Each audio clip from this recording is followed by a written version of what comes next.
ജപ്പാനിൽ നിന്ന് കൊണ്ടുവന്ന പാൽനുര പാൽക്കുഴമ്പ് എന്നിവ ഉള്ളം കയ്യിലിട്ട് ചലച്ചുണ്ടാക്കിയ ഈ മരുന്ന് നിങ്ങളെ ചൂട്ടുവരെ കൊണ്ട് തോണ്ടിയെടുത്ത് അണ്ണാക്കിട്ട് ഒരു 3 കറക്ക് ടപ്ലിയു ടപ്ലിയു ടപ്ലിയു എന്ന് സ്വരം കേട്ടാൽ സംശയിക്കേണ്ട സുഹൃത്തെ നിങ്ങളുടെ രോഗം നിശ്ചയിച്ചം മാറി. നോക്കണം സാർ, ഇതുപോലെ എന്റെ കയ്യിലിരിക്കുന്ന കട്ടുമ്പനെ ആനയാക്കാം, ആനെ പൂനയാക്കാം, പൂനെ ചേനയാക്കാം. ഇത് മായമല്ല, ജാലമല്ല, മരുന്നിന്റെ മാറ്റൊരു ശക്തി മാത്രമാണ്. ആലപ്പിയടി മാലി കൊണ്ടോട്ടി കൊല്ലേണ്ട വിദേശരാജ്ഞ ചുറ്റിച്ചടിച്ചാൻ ഇവിടെ വന്നിരിക്കുകയാണ്. ഞാൻ പറയുമ്പോ കല്യാണം പൊളിയാണ് ചതിയാന്ന് അറിയില്ല സുഹൃത്തേക്കില്ല. പാറയിൽ വിളിയാ തെറിക്കുക, വെള്ളത്തിൽ വിളിയാൽ നുരവങ്ങുക, ചില മൂന്ന്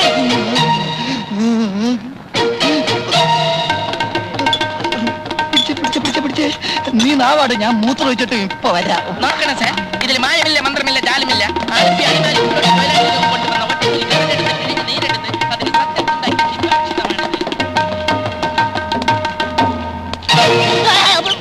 എനിക്കിനി ഒന്നും നോക്കാനില്ല.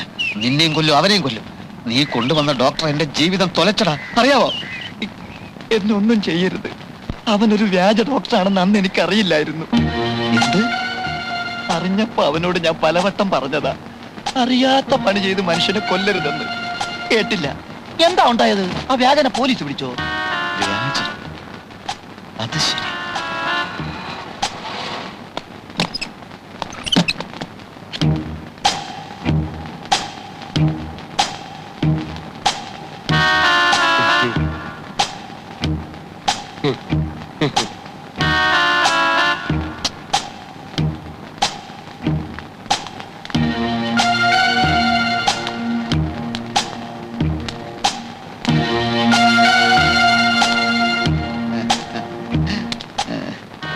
ഇന്നത്തെ ചികിത്സയൊക്കെ കഴിഞ്ഞോ ഡോക്ടർ? പിന്നെ എന്തൊക്കെയുണ്ട് വിശേഷങ്ങൾ? സുഖാണോ? ഇവിടെ അസൗകര്യങ്ങൾ വല്ലതുണ്ടോ? ഉണ്ടെങ്കിൽ പറയാൻ മടിക്കരുത് കേട്ടോ. ഡോക്ടർ എന്താ ഒന്നും മിണ്ടാത്തത്? മനസ്സിലായി മനസ്സിലായി. നന്ദിനിയും ഡോക്ടറുമായുള്ള വിവാഹത്തിന് ഞാൻ തടസ്സമാകുമോ എന്നുള്ള സംശയം അല്ലേ? ഇനി ആ സംശയം വേണ്ട. നന്ദിനിയെ ഡോക്ടർ തന്നെ വിവാഹം കഴിക്കണം. പിന്നീടാ ഞാൻ ആലോചിച്ചത്, ഞങ്ങൾ തമ്മിൽ ഒരു ചേർച്ചയില്ല. ലണ്ടനിൽ പഠിച്ച വനിതാ ഡോക്ടറും മണിപ്പാലിൽ പഠിച്ച പുരുഷ ഡോക്ടറും. നിങ്ങൾ തമ്മിൽ ഭയങ്കര ചേർച്ചയാണ്. ഈ കല്യാണം നമുക്ക് എവിടെ വെച്ച് നടത്താൻ? ക്ഷേത്രം മതിയോ അതോ കല്യാണ മണ്ഡപം വേണോ? കല്യാണത്തിന്റെ അന്ന് ഈ നാടൊന്ന് ഇളകി മറിയണം. അത് ഞാൻ ഇളക്കി തരാം. ഡോക്ടർ വിഷമിക്കേണ്ടി വരില്ല. പിന്നെ ചില അവകാശങ്ങളൊക്കെ ഞാൻ എടുക്കും. ഉദാഹരണത്തിന് കല്യാണത്തിന്റെ അന്ന് ഡോക്ടറെ കൊടുക്കാനുള്ള വസ്ത്രങ്ങളൊക്കെ ഞാൻ വാങ്ങും. ഡോക്ടർ എന്ത് പറയുന്നു? അത് എതിര് പറയരുത്, എനിക്ക് സങ്കടം വരും. ഒരു ഫോട്ടോ ഉണ്ടോ കയ്യില്?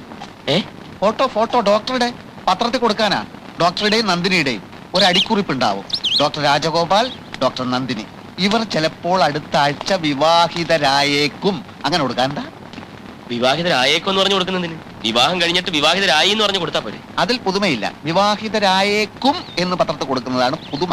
ഫോട്ടോതാ ഫോട്ടോതാ ഫോട്ടോതാ ഫോട്ടോ ഒന്നും ഇല്ല.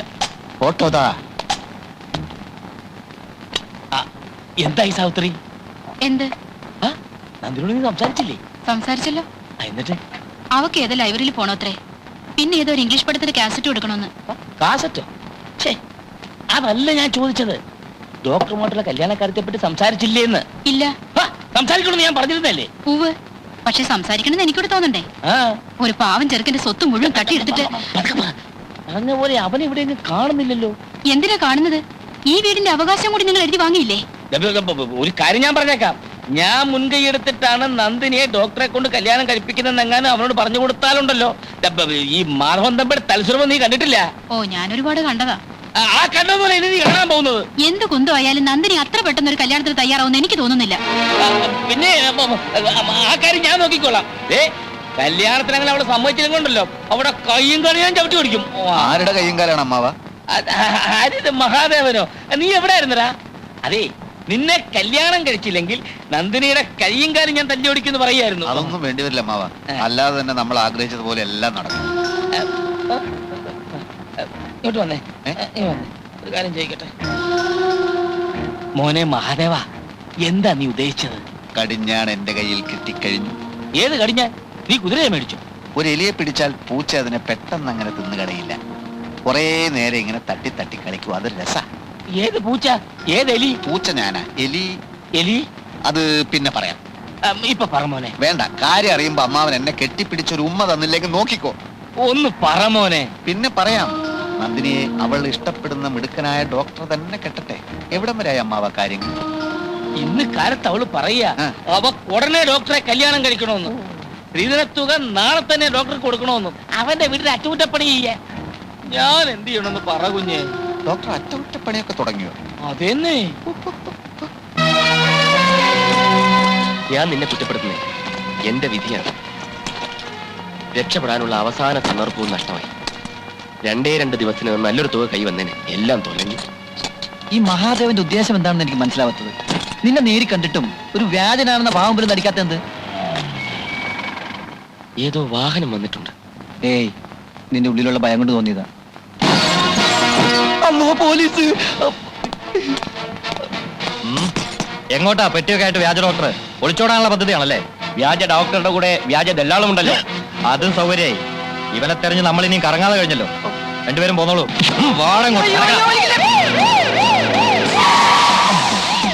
എത്തിയോ? നടക്കല്ലേ? നടക്കുന്ന ആളോട് നടക്കടാ നടക്കടാ. ഇത് ഏത് സ്ഥലം? ഇതാണ് നിന്റെ തന്തയുടെ തറവാട്. ഞാൻ വ്യാജനല്ലെന്ന് പറഞ്ഞില്ലല്ലോ. കുറ്റം സമ്മതിക്കായിരുന്നല്ലേ അടിക്കേണ്ടത്? വ്യാജനാണെന്ന് സമ്മതിച്ചാലും സമ്മതിച്ചില്ലേലും ഇരിക്കാനാ പറഞ്ഞിരിക്കുന്നത്. അതെവിടുത്തെ ന്യായം? ഇത് ഇവിടുത്തെ ഞങ്ങളുടെ ന്യായം. ഇത് ഞാൻ സമ്മതിക്കുന്നു. ജയിലിൽ കൊണ്ടുവന്ന് മനസ്സിലാക്കാം. ഇവിടെ കൊണ്ടുവന്ന് കൊല്ലാനാണോ ഭാവം? കൊല്ലടാ, കൊല്ലും.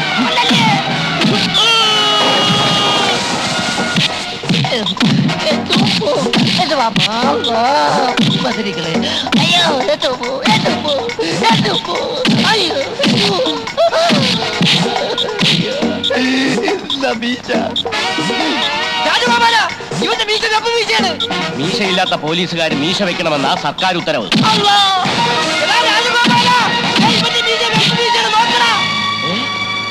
വ്യാജ പോലീസാണോ? അടിയറായി മുട്ടി.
ശരിക്കുള്ള പോലീസിനെ കിട്ടിയില്ലേ?